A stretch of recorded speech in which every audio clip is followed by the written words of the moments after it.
Hi everyone, SK మల్టీపర్పస్కు మీకు స్వాగతం.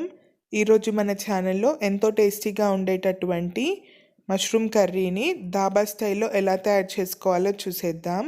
చపాతీలో కానీ పూరీలో కానీ ఎంతో టేస్టీగా ఉండేటటువంటి ఈ మష్రూమ్ కర్రీని ఈరోజు మనం ఇంట్లోనే ఈజీగా ఎలా తయారు చేసుకోవాలో చూసేద్దాం.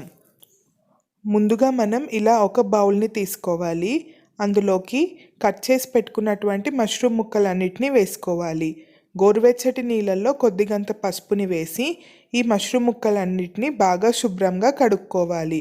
ఇలా చేయడం వలన మష్రూమ్ ముక్కలకు ఉన్నటువంటి చెడు బ్యాక్టీరియా అంతా పోయి మష్రూమ్స్ కలర్ మారిపోకుండా ఉంటాయి.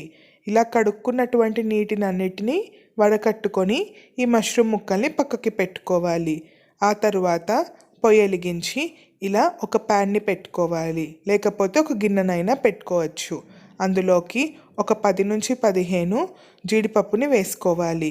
ఆ తరువాత ఒక హాఫ్ కప్ నువ్వులని వేసుకొని ఈ మిశ్రమాన్నంతా మనం బాగా వేయించుకోవాలి. మరీ ఎక్కువగా వేపుకోవలసిన అవసరం లేదండి, కొంచెం లైట్గా గోరువెచ్చగా అవుతే సరిపోతుంది.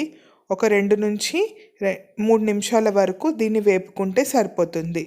చూశారు కదండి, ఈ విధంగా వేగిన తర్వాత పొయ్యి ఆపేసి మనం ఈ మిశ్రమాన్ని కొంచెం సేపటి వరకు చల్లారనివ్వాలి.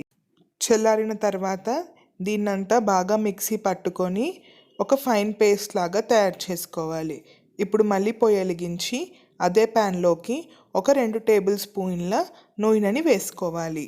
నూనె బాగా కాగిన తర్వాత ఇందులోకి మనం ఒక హాఫ్ స్పూన్ జీలకర్రని వేసుకోవాలి. దీన్ని కూడా బాగా వేయించుకోవాలి. ఆ తర్వాత 2 నుండి 3 సన్నగా పొడుగ్గా కట్ చేసి పెట్టుకున్నటువంటి పచ్చిమిర్చిని వేసుకొని దీన్ని కూడా బాగా వేయించుకోవాలి. ఇప్పుడు ఇందులోకి ఒక మీడియం సైజ్ ఉల్లిపాయని ఈ విధంగా కట్ చేసి వేసుకోవాలి.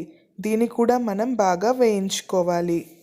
ఈ ఉల్లిపాయల్ని మీడియం మంటలో వేయించుకోవాలి. ఇది బాగా వేగిన తర్వాత ఇందులోకి మనం తాజాగా దంచి పెట్టుకున్నటువంటి అల్లం వెల్లుల్లి పేస్ట్ని 1 స్పూన్ వేసుకోవాలి. ఆ తర్వాత దీన్ని కూడా పచ్చివాసన పోయే వరకు వేయించుకోవాలి.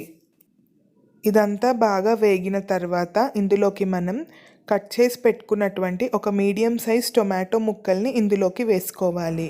ఆ తర్వాత మళ్ళీ ఈ మిశ్రమాన్నంతా బాగా కలుపుకోవాలి.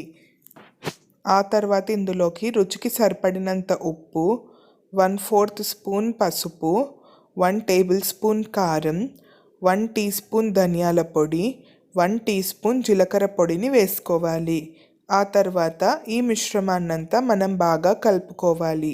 ఈ స్పైసెస్ అన్నీ టొమాటో ముక్కలకి బాగా పట్టే విధంగా కలుపుకోండి. ఇలా బాగా కలిసిన తర్వాత మూత పెట్టి ఒక 2 నిమిషాల వరకు దీన్ని ఉడికించుకోవాలి. 2 నిమిషాల తర్వాత మూత తీసి చూస్తే ఇలా ఆయిల్ అంతా పక్కకి వస్తుందండి. ఇలా వచ్చినప్పుడు మళ్ళీ ఈ మిశ్రమాన్నంతా మనం బాగా కలుపుకోవాలి. ఇలా బాగా కలుపుకున్న తర్వాత ఇందులోకి మనం ముందుగా గ్రైండ్ చేసి పెట్టుకున్నటువంటి పేస్ట్ని వేసుకోవాలి. ఆ తర్వాత దీనంతా బాగా కలుపుకోవాలి. బాగా కలుపుకున్న తర్వాత ఒక 2 నిమిషాలకి ఈ విధంగా ఆయిల్ మొత్తం పక్కకి వస్తూ ఉంటుందండి. ఇలా వచ్చినప్పుడు ముందుగా మనం స్ట్రెయిన్ చేసి పెట్టుకున్నటువంటి ఆ మష్రూమ్ ముక్కలన్నిటినీ ఇందులోకి వేసుకోవాలి. ఆ తర్వాత మళ్ళీ దీన్నంతా కొంచెం జాగ్రత్తగా కలుపుకోవాలి. మష్రూమ్ ముక్కలు ఇప్పుడు కొంచెం మెత్తగా ఉంటాయి కాబట్టి విరిగిపోకుండా కొంచెం చూసుకుంటూ జాగ్రత్తగా కలుపుకోండి. మీకు ఈ విధంగా చేయడం ఇష్టం లేకపోతే మష్రూమ్ ముక్కల్ని ఒక టేబుల్ స్పూన్ నూనెలో వేయించి కూడా వేసుకోవచ్చు. అలా కూడా చేసుకోవచ్చు, ఇలా కూడా చేయొచ్చండి. 2 ఒకటే రకమైన టేస్ట్ ఉంటాయి. కాబట్టి ఇలా మీడియం మంటలో మనం ఒకసారి ఈ మష్రూమ్ ముక్కలన్నిటినీ బాగా కలుపుకొని పెట్టుకోవాలి. ఇప్పుడు మూత పెట్టి 2 నుంచి 3 నిమిషాల వరకు ఈ మిశ్రమాన్నంతా మగ్గనిద్దాం. 2 నుంచి 3 నిమిషాలు అయిన తర్వాత మూత తీసి చూస్తే మనకి మొత్తం ఇలా ఆయిల్ పక్కకి రిలీజ్ అవుతూ ఉంటుందండి. ఒకసారి మళ్ళీ దీన్నంతా బాగా కలుపుకుందాం. ఇలా బాగా కలిపిన తర్వాత ఇందులోకి మనం 250 ml వాటర్ని వేయాలండి. తర్వాత మళ్ళీ ఈ మిశ్రమాన్నంతా బాగా కలుపుకోవాలి. ముందుగా నేను చేసినటువంటి పేస్ట్లోనే కొద్దిగంత వాటర్ని మళ్ళీ పోసి ఆ వాటర్ నేను ఇందులోకి వేసేసానండి.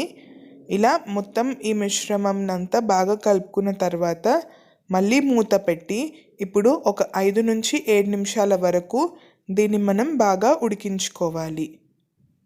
5-7 నిమిషాలు అయిన తర్వాత మూత తీసి చూస్తే ఇలా మొత్తం ఆయిల్ అంతా పక్కకు వస్తూ ఉంటుందండి.